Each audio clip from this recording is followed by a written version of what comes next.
Hello guys, welcome to the गोंडे। तो आज यहाँ पे हमारे सामने यहाँ पे राजेश एक्सपोर्ट का स्टॉक है। यहाँ पे राजेश एक्सपोर्ट जो है यहाँ पे इसके बारे में थोड़े से शॉर्टकट में जान लेंगे, जिनको यहाँ पे सिर्फ और सिर्फ कुछ प्लस पॉइंट्स हो या नेगेटिव पॉइंट्स हो यहाँ पे इसके बारे में जानना हो, और उसके बाद में वीडियो क्विट कर सकते हो आप। यहाँ पे पहले 3 या 4 मिनट का मैं थोड़ा सा शॉर्टकट में समझा देता हूँ, और फिर बाद में यही पॉइंट्स जो मैं पहले समझाऊंगा वो लास्ट में यहाँ पे डिटेल में समझाऊंगा इस वीडियो को। तो यहाँ पे सबसे पहले आप लोग यहाँ पे जान लो कि राजेश एक्सपोर्ट जो यहाँ पे कौन सी कंपनी है, क्या करती है और कैसे काम करती है। ये सारी चीजें आप एक 2 या 3 मिनट के अंदर यहाँ पे फटाफट समझ लो। तो राजेश एक्सपोर्ट जो है यहाँ पे वो गोल्ड माइनिंग का काम करती है। यहाँ पे गोल्ड माइनिंग के अंदर यहाँ पे क्या करती है, यहाँ पे गोल्ड माइनिंग करना, फिर रिफाइन करना, फिर उसको यहाँ पे प्रोडक्ट बनाना, होलसेलिंग करना उसकी, और फिर इसकी रिटेलिंग भी खुद करते हैं यहाँ पर। ये 83 शॉप्स जो है इनके फिलहाल इंडिया के अंदर है। यहाँ पे इनका जो एक टारगेट है यहाँ पे अगले 10 से 15 साल का यहाँ पे जो टारगेट है, यहाँ पे एक फ्यूचर प्लान है, वो है 3500 स्टोर्स यहाँ पे पूरे वर्ल्ड के अंदर यहाँ पे खुलना। उसमें से यहाँ पे जो है टोटल 2000 शॉप जो है इंडिया के अंदर खुलना है, और 1500 शॉप जो है यहाँ पे वो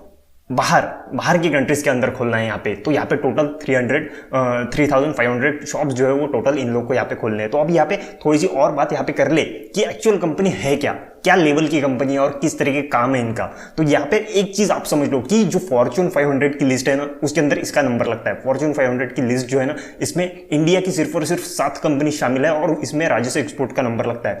तो 2016 से लेकर अब तक राजेश एक्सपोर्ट का जो रैंकिंग है ना, वो यहाँ पे बढ़ी है, हर बार बढ़ी है राजेश एक्सपोर्ट की फॉर्च्यून 500 की लिस्ट में। और जो कंपनी है ना यहाँ पे, ये बहुत बढ़िया परफॉर्मेंस देते आई है अब तक। अगर हम यहाँ पे इसका प्रॉफिट एंड लॉसेस भी देख ली, इसका जो फाइनेंशियल एक चार्ट होता है उसको भी देख ली, तो यहाँ पे कंटिन्यूसली यहाँ पे जो ग्रोथ है इसके अंदर बहुत ज्यादा हो रही है। यहाँ पर जो इस साल का हम यहाँ पे आंकड़ा देख ले, वो यहाँ पे 2 लाख करोड़ का इसका टर्नओवर जो है यहाँ पे, जो सेल्स है, जो रेवेन्यू कहते हैं हम उनको, वो ये 2 लाख करोड़ का क्रॉस कर चुकी है यहाँ पर। लेकिन यहाँ पे इसका जो एक हम कह सकते हैं यहाँ पे जो ऑपरेटिंग प्रॉफिट यहाँ पे देख लीजिए आपने कि मतलब 2 लाख करोड़ के पार इनका जो रेवेन्यू है, और उसमें सिर्फ और सिर्फ ऑपरेटिंग प्रॉफिट यहाँ पे 1000 करोड़ 1500 करोड़ का यहाँ पे देखने को मिल रहा है यहाँ पर। तो ये इतना कम क्यों है? तो यहाँ पे ये गोल्ड प्रोड्यूस करते हैं यहाँ पे, रिफाइनिंग करना, माइनिंग करना, ये सारी चीजें यहाँ पर होती है, और होलसेलिंग और रिटेलिंग करना। तो एक्चुअल में ये जो गोल्ड होता है ना यहाँ पे, ये बहुत ही ज्यादा एक्सपेंसिव प्रोडक्ट है, और इसमें मार्जिन ना 1 या 1.5% की रहती है यहाँ पर। तो ये इस वजह से यहाँ पे जो ऑपरेटिंग प्रॉफिट हमको इतना कम देखने को मिल रहा है वो है। ये इस प्रोडक्ट को आप डिटेल में समझ लोगे ना, गोल्ड क्या है, कैसे रिफाइन होता है, क्या प्रोडक्ट, क्या क्या इसकी मतलब कॉस्ट होती है, कॉस्ट कटिंग जो हम बोलते हैं यहाँ पे, ये सारी चीजें आप जान लोगे तब पता चल जाएगा कि ये कितना एक्सपेंसिव, और इसके अंदर जो एक ऑपरेटिंग प्रॉफिट बोलते हैं हम, एक मार्जिन बोलते हैं, वो कितनी कम रखनी पड़ती है। तो ये सारी चीजें इस वजह से हो रही है। अदरवाइज कंपनी जो है यहाँ पे बहुत पावरफुल है। सिर्फ और सिर्फ अपने इसका जो पैटर्न है यहाँ पे, या फिर हम कह सकते हैं इसका जो प्रोडक्ट है, माइनिंग करना, रिफाइनिंग करना, होलसेलिंग करना, रिटेलिंग करना, ये सारी चीजें आप एक झटके में समझ लोगे ना, तो आप लोग को इसका जो एक प्रॉफिटेबिलिटी किस लेवल की है वो आप लोग को समझ में आ जाएगी। तो ये सारी चीजें इसके अंदर हो रही है। तो अभी और एक चीज मैं आपको फटाफट शेयर होल्डिंग पैटर्न जो है इनका वो दिखा दूं। शेयर होल्डिंग पैटर्न के अंदर यहाँ पे प्रोमोटर्स जो है ना, वो यहाँ पे राजेश मेहता है। यहाँ पर पूरी की पूरी मेहता फैमिली यहाँ पर 54% स्टेक्स होल्ड करके रखती है। और ये जो मेहता फैमिली है ना, इसके भरोसे मुझे फाइनेंशियल से ज्यादा इन फैमिली के ऊपर भरोसा है। इनके जो प्रोमोटर्स है, इनका जो मैनेजमेंट है, ये सारी मेहता फैमिली, इसके ऊपर ज्यादा फोकस और इसके ज्यादा ऊपर भरोसा है। मतलब 1995 में ये जो कंपनी है वो लिस्ट हुई थी यहाँ पर हमारे पास। यहाँ पे 2008 से लेकर अब तक का डेटा है। तो लेकिन 1995 से लेकर अब तक ये जो कंपनी है ना, 3000 टाइम्स ज्यादा हमको रिटर्न दे चुकी है। मतलब अगर आप सोच सकते हो 1995 में यहाँ पे किसी ने 100 रुपए इसके अंदर इन्वेस्ट कर दिए होते, तो आज उसके पास यहाँ पे 3 लाख रुपए से ज्यादा होते जो रिटर्न यहाँ पे मिल रहा है। मतलब 3000% से ज्यादा रिटर्न हमको यहाँ पे देखने को मिल रहा है। तो ये सारी चीजें यहाँ पे बहुत अच्छी खासी है इस कंपनी के अंदर। और दूसरी एक चीज यहाँ पे, जैसे कि मैंने बताया कि इसके जो प्रोमोटर्स है 54% स्टेक्स होल्ड करके रखते हैं, और इसके अंदर जो डीआईएस है ना यहाँ पे, वो LIC है। सिर्फ और सिर्फ एक ही है यहाँ पे LIC जिसने होल्ड करके रखा है। 2019 से लेकर 2022 तक इसका डेटा देख लिया जाए ना, तो 6% 6.5% से लेकर अब तक इसने कंटिन्यूसली बढ़ाया है। इस क्वार्टर में भी उसने बढ़ाया 11.22% का यहाँ पे जो स्टेक्स है उसने बढ़ाया है यहाँ पर। तो यहाँ पे एक LIC किस लेवल की कंपनी आप सभी लोगों को पता है यहाँ पर, और किस तरीके से इसके अंदर इन्वेस्ट करके रखी है, कितने पिछले साल के। हमारे पास तो यहाँ पे सिर्फ और सिर्फ 2019 से लेकर अब तक का डेटा यहाँ पर, और भी पिछले कई सालों से यहाँ पे होल्ड करके रखा होगा, ये हमको नहीं पता है यहाँ पर। क्यों? क्योंकि डेटा अवेलेबल नहीं है यहाँ पे। तो ये सारी चीजें इसके अंदर बहुत अच्छी खासी है। अगर आप लोग को ये वीडियो अभी यहाँ पे समझ में आ चुका होगा, जैसे कि मैंने यहाँ पे चार्ट पैटर्न बनाया, कंपनी क्या करती है, कैसे करती है, फॉर्च्यून के लिस्ट में पिछले 6-7 सालों से यहाँ पे अवेलेबल है, फॉर्च्यून की लिस्ट में, यहाँ पे फॉर्च्यून 500 की लिस्ट में होना, और कंटिन्यूसली रैंकिंग जो है कंटिन्यूसली बढ़ाते जा रही है। तो ये सारी चीजें आई होप कि आप लोग को समझ में आ चुकी होगी यहाँ पर। तो अभी ये शॉर्ट में जो होता है आप लोग को यहाँ पे, तो आप अभी यहाँ पे वीडियो क्विट कर सकते हो, क्योंकि आगे मैं वीडियो जो थोड़ा सा अभी यहाँ पे जो चीजें अभी बताई ना, वही थोड़ी डिटेल में बताने वाला हूँ। तो आप अभी चाहो तो यहाँ पे क्विट कर सकते हो, और जिनको कंटिन्यू करना है वो कंटिन्यू कर सकते हो। अगर आप लोग यहाँ पे क्विट कर रहे हो तो यहाँ पे वीडियो अच्छा लगा, काम का लगा तो इसको लाइक कर देना, चैनल को सब्सक्राइब कर देना, बेल आइकन को हिट कर देना, और इस वीडियो से रिलेटेड कोई भी क्वेश्चन या क्वेरी होगी आपके मन में तो नीचे कमेंट जरूर कर देना और लाइक पक्का कर देना, क्योंकि आने वाला नेक्स्ट वीडियो बनाने के लिए हमको थोड़ा सा मोटिवेशन मिल जाता है, तो लाइक पक्का कर देना। तो अभी यहाँ पर देखो राजेश एक्सपोर्ट जो है यहाँ पे मैंने जैसे कि पहले ही बताया था कि फॉर्च्यून के लिस्ट में, फॉर्च्यून 500 की लिस्ट में यहाँ पे पिछले 7 साल से है और कंटिन्यूसली यहाँ पे अवेलेबल है। यहाँ पे कभी भी रैंकिंग कम नहीं हुई है, बढ़ी है उल्टा। यहाँ पे 450 से 350 तक यहाँ पे पहुंच जाना इस साल तक यहाँ पे ये बहुत बड़ी बात होती है यहाँ पर। और आप लोग को एक चीज और बता दूं कि फॉर्च्यून 500 की लिस्ट में इंडिया की सिर्फ और सिर्फ 7 कंपनी यहाँ पे, रिलायंस पकड़ लो, एसबीआई पकड़ लो, बीपीसीएल पकड़ लो, एचपीसीएल पकड़ लो, इंडियन ऑयल पकड़ लो, यहाँ पे ये सारी कंपनियां, और साथ ही साथ यहाँ पे राजेश एक्सपोर्ट का भी नंबर लगता है। रैंकिंग हर बार बढ़ा ही है राजेश एक्सपोर्ट ने यहाँ पे। तो अभी 2020 में हम जहाँ पे देख लेते हैं कि 7th नंबर पे हुआ कर दे राजेश एक्सपोर्ट यहाँ पे, वो 2021 में 5th नंबर पे आ चुकी है यहाँ पर। और यहाँ पे जो पूरा जो फॉर्च्यून 500 की लिस्ट है यहाँ पे, उसमें यहाँ पे 348 नंबर यहाँ पे लगता है यहाँ पे। और जो पिछले साल पकड़ ले, या फिर हम एक आंकड़ा पकड़ ले 2016 या 17 का यहाँ पे, तो इसका नंबर जो है यहाँ पे 462 नंबर यहाँ पे लगता था, जो कि इस साल अभी यहाँ पे 2021 में 348 हो चुका है यहाँ पर। तो ये एक जब फॉर्च्यून 500 की लिस्ट में आ जाना और साथ ही साथ यहाँ पे रैंकिंग जो है वो अपसाइड पुश होना, यही एक कंपनी की क्वालिटी हो, इसकी फाइनेंशियल्स हो, इसकी बैलेंस शीट हो, या फिर इसके प्रोमोटर्स हो, कितना अच्छा खासा यहाँ पे परफॉर्म कर रही है, ये सारी चीजें यहाँ पे फॉर्च्यून 500 की लिस्ट में ही पता चल जाती है हमें यहाँ पे। लेकिन अब यहाँ पे जैसा कि मैंने और एक चीज कही कि राजेश एक्सपोर्ट यहाँ पे एक्चुअल में करती क्या है, राजेश एक्सपोर्ट का एक्चुअल में काम क्या है यहाँ पे, वो गोल्ड का ही है। यहाँ पे इनके माइंस है, माइनिंग करती है, गोल्ड निकालती है, फिर इनके रिफाइनरीज है बहुत सारी, यहाँ पे रिफाइन करती है गोल्ड को, उसके बाद में यहाँ पे मैन्युफैक्चर करती है, गोल्ड के प्रोडक्ट्स बनाती है, गोल्ड को होलसेल में बेचती है, गोल्ड का एक्सपोर्ट करती है दुनिया भर में यहाँ पे, और खुद के रिटेल शॉप्स भी है वहाँ पे ये रिटेलिंग भी करती है यहाँ पर। तो अभी यहाँ पे इनकी जो माइनिंग है यहाँ पे, वो यहाँ पे इंडिया के अंदर भी है, दुबई के अंदर भी है यहाँ पे। तो और साथ ही साथ यहाँ पे रिफाइनरी जो है यहाँ पे, वो रिफाइनरी जो है यहाँ पे दुनिया की सबसे बड़ी रिफाइनरी यहाँ पे, उसका नाम है यहाँ पे वोल्कम्बी, वो दुनिया की सबसे बड़ी रिफाइनरी है स्विट्जरलैंड के अंदर। इन लोगों ने यहाँ पे 2015 के अंदर उसको पूरा का पूरा 100% स्टेक्स एक्वायर कर लिए थे उसके, और उसके बाद में इनके ही पास है वो। तो ये दुनिया की सबसे बड़ी रिफाइनरी है गोल्ड की यहाँ पे। तो यहाँ पे उसके बाद में इसका मैन्युफैक्चरिंग भी होता है, और साथ ही साथ यहाँ पे गोल्ड प्रोडक्ट्स ये बनाते हैं। इनके पास एक्टिव पोर्टफोलियो डिजाइन जो यहाँ पे 40,000 से ज्यादा का है, जबकि ये अभी तक यहाँ पे लाखों डिजाइन बना चुके हैं यहाँ पे। और होलसेलिंग भी करते हैं, बाकी कंपनी उसको एक्सपोर्ट भी करते हैं बाहरी देशों के अंदर, और साथ ही साथ यहाँ पे रिटेलिंग भी करते हैं। और एक चीज मैं आप लोग को बता दूं कि वर्ल्ड का 35% गोल्ड ये अकेले प्रोड्यूस करते हैं राजेश एक्सपोर्ट। यहाँ पे दुनिया की सबसे बड़ी यहाँ पे रिफाइनरी है, वोल्कम्बी रिफाइनरी यहाँ पे स्विट्जरलैंड के अंदर। तो यहाँ पे आप लोग को एक एग्जाम्पल दे देते हो, 35% जो गोल्ड है यहाँ पे प्रोड्यूस करने का मतलब क्या होता है। यहाँ पे 35% जो होता है यहाँ पे इनका, वो 1000 टन या 1100 टन के आसपास यहाँ पे हो जाता है। तो अकेला इंडिया जो है यहाँ पे, मैं पूरे अब तक का बात नहीं कर रहा हूँ यहाँ पे, मैं हर साल की बात कर रहा हूँ यहाँ पे, जो एक इंडिया होता है यहाँ पे, वो 900 से 950 टन जो गोल्ड होता है यहाँ पे वो इंपोर्ट करता है, यहाँ पे कंज्यूम करता है हर साल यहाँ पे। तो यही एक राजेश एक्सपोर्ट जो है यहाँ पे, वो हर साल यहाँ पे अकेला 35% 1000 टन से भी ज्यादा का ये अकेली कंपनी यहाँ पे प्रोड्यूस कर लेती है यहाँ पे। तो ये एक चीज आप लोग को ध्यान में रखनी चाहिए कि मतलब 35% गोल्ड यहाँ पे खुद ने प्रोड्यूस करना, ये कितनी बड़ी कंपनी हो सकती है यहाँ पे। भले ही आपको यहाँ पे इसका मार्केट कैप जो है सिर्फ और सिर्फ 19,000 करोड़ का दिख रहा हो, लेकिन आपने बाकी चीजें भी यहाँ पे देख लेनी चाहिए। आप जो आजकल यहाँ पे बहुत छोटे छोटे जो कंपनीज होती है, 4 साल हो 5 साल हो इनको बने हुए, यहाँ पे जो नए नए स्टार्टअप्स है यहाँ पे, इंटरनेट कंपनी जिनको कहते हैं, वहां पे आप पैसा डाल के यहाँ पे बाद में जो लॉस झेल रहे हो यहाँ पे, जैसे फॉर एग्जांपल हम पकड़ लेते हैं जोमेटो यहाँ पे 140 के आसपास यहाँ पे पहुंच चुका था, 160 के आसपास पहुंच चुका था, यहाँ पे 120 के आसपास इसकी लिस्टिंग हुई थी, जबकि अभी इसका करंट प्राइस जो है यहाँ पे वो 80 रुपए के आसपास चल रहा है। तो ऐसी कंपनीज में आप जो पैसा डाल देते हो और एकदम से यहाँ पे अपसाइड जाना, डाउनसाइड होना, लॉस कर लेते हो यहाँ पे, उससे बेटर है बहुत कई गुना ज्यादा, 1000 गुना 2000 गुना ज्यादा राजेश एक्सपोर्ट जैसी कंपनी है, जो पिछले 20 साल से 25 साल से यहाँ पे बहुत अच्छा खासा प्रॉफिट बना के दे रही है आप लोग को। तो इस तरीके की कंपनी के ऊपर भी आप लोगों ने ध्यान देना चाहिए, ये मेरा कहना है यहाँ पर।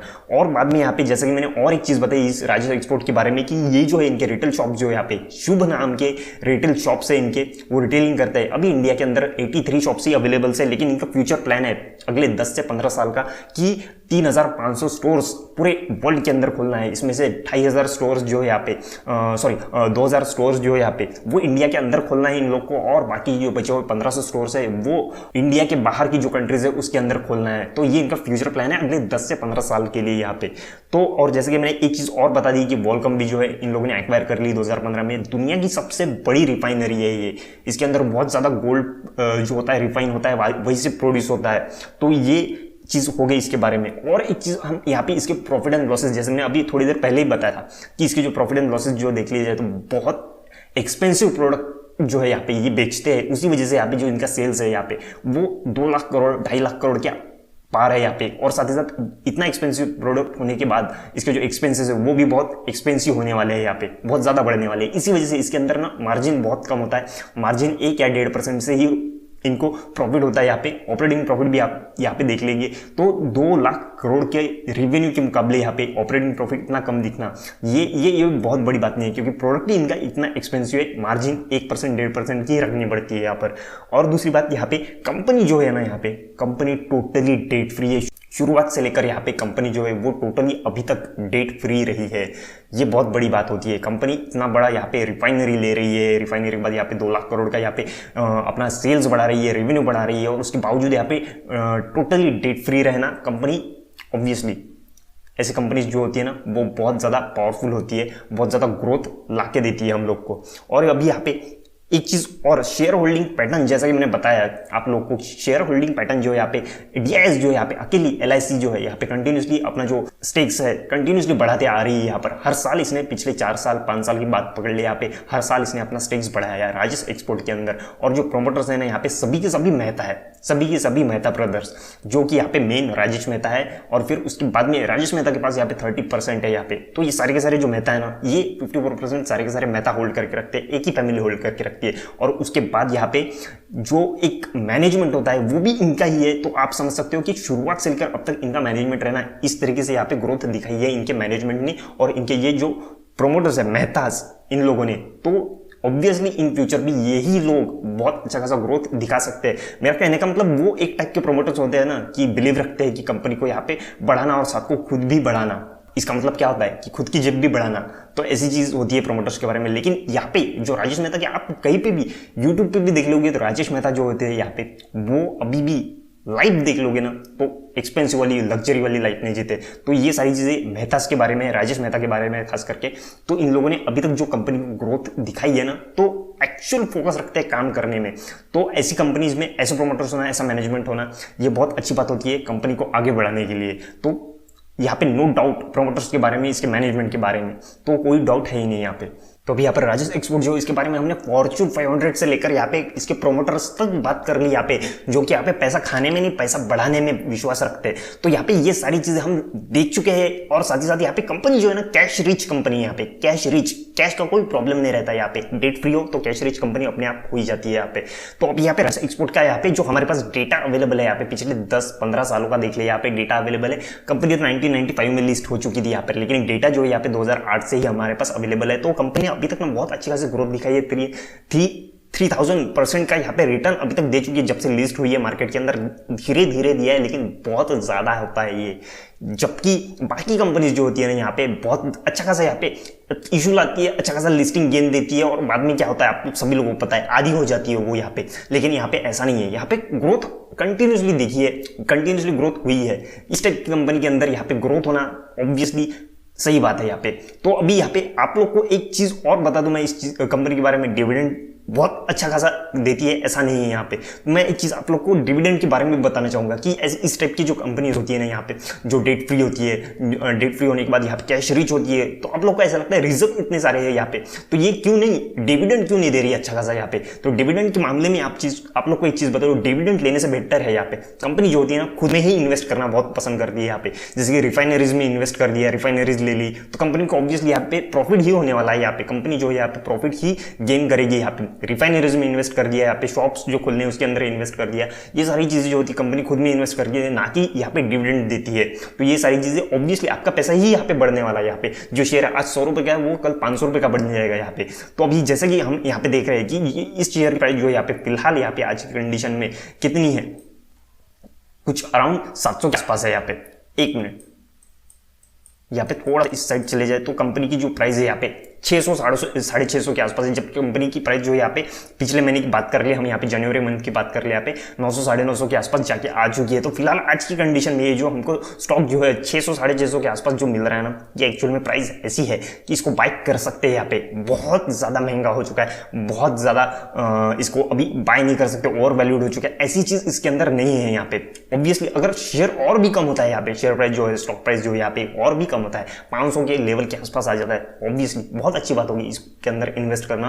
और लेकिन इन्वेस्ट करने का मतलब ये नहीं कि मैं कह रहा हूं इसलिए इन्वेस्ट करना है, आपको बहुत अच्छी खासी टेक्निकली, जैसे मैंने कहा था कि इस टाइप की कंपनी के अंदर बहुत डिटेल में आप स्टडी करने की जरूरत है, फाइनेंशियल स्टेटमेंट की खास करके। यहाँ पे वैसे कंपनी एक नंबर है यहाँ पे फॉर्च्यून 500 की लिस्ट में, बाकी सारी चीज भी हमने यहाँ पे देख ली है, कैश रिजर्व, डेट फ्री है, यहाँ पे ये सारी चीज होती है। लेकिन फिर भी आपने खुद से यहाँ पे टेक्निकली फंडामेंटली स्टडी करके, आपने कोई फाइनेंशियल एडवाइजर होगी उसकी तरफ से यहाँ पे एडवाइस लेके फिर इसके अंदर इन्वेस्ट करें तो बहुत अच्छी बात होगी। लेकिन अभी इस कंडीशन में इस लेवल पर इसको बाय करना वो भी बहुत अच्छी बात होगी, लेकिन आप अपने फाइनेंशियल एडवाइजर के जरिए या फिर खुद टेक्निकली फंडामेंटली एनालिसिस करके इन्वेस्ट करोगे तो बहुत अच्छी बात होगी। यहाँ पे तो अभी 500 के लेवल के आसपास भी आ जाए तो बहुत अच्छी बात होगी। लेकिन अभी कंपनी जो है यहाँ पे स्लो ग्रोथ करने का मतलब क्या होता है यहाँ पे, कि स्लो ग्रोथ कर रही है, ऐसा नहीं है कि यहाँ पे आईटीसी जैसा एक साल में वही के वही पड़ी हुई है। यहाँ पे तो कंपनी इस टाइप की बहुत अच्छी होती है, धीरे धीरे ग्रोथ करती है। कंपाउंडिंग इफेक्ट पता है ना आप लोग को, यहाँ पे कंपाउंडिंग इफेक्ट किस तरीके से वर्क करता है, तो बस इस चीज को आपको ध्यान में रखना है कि कंपाउंडिंग इफेक्ट जो होता है यहाँ पे, कंपाउंडिंग इफेक्ट किस तरह से वर्क करता है यहाँ पे। मतलब हो सकता है यहाँ पे 3-4 साल तक यहाँ पे ये आपको जो आज 600 रुपये में आपने खरीदा है वो यहाँ पे 3-4 साल तक यहाँ पे 1000 रुपये 1400 रुपये तक ही पहुंचे, लेकिन उसके अगले 2 साल में ही हो सकता है यहाँ पे 2000-3000 के लेवल क्रॉस कर जाए। ऐसी चीजें होती है, बहुत सारे स्टॉक्स में होती है ऐसी चीजें। आपने अदानी को ही देख लो इस बार किस तरह से ग्रो कर रही है, अदानी ग्रीन कर लो, अदानी एंटरप्राइजेस कर लो, यहाँ पे किस तरीके से ग्रो कर रही है। तो ये सारी चीजें इन कंपनीज के अंदर होती है कि वैल्यूएबल कंपनी होती है। क्या वैल्यू होती है कंपनी की, इनके प्रोमोटर्स से लेकर इनके जो फॉर्च्यून 500 लिस्ट होती है वहां तक पहुंचना, किस तरीके का यहाँ पे कंपनी के ऊपर, कंपनी को बढ़ाने में कितना जोर दिया गया है, ये सारी चीजें होती है। तो आई होप कि आप लोग ये सारी डिटेल पहले जो शॉर्ट में बताया था वो, और अभी तक आप लोग अभी भी जुड़े हुए हैं, आप लोग को अभी ये चीज समझ में आ चुकी होगी जो मैंने डिटेल में बताई है, स्लोली बताई है, सारी चीजें डिटेल में घुस के बताई है। ये चीजें सारी अगर आप लोग को समझ में आ चुकी होगी, अच्छा लगा वीडियो तो वीडियो को लाइक करो, चैनल को सब्सक्राइब करो, बेल आइकन को हिट करो, और इस वीडियो से रिलेटेड कोई भी क्वेश्चन या क्वेरी होगी तो नीचे कमेंट जरूर करना, और वीडियो को लाइक पक्का कर देना, क्योंकि आने वाला नेक्स्ट वीडियो बनाने के लिए हमको थोड़ा सा मोटिवेशन यहाँ पे मिल जाता है। लाइक पक्का कर देना। तब तक के लिए टाटा, स्टे अलर्ट।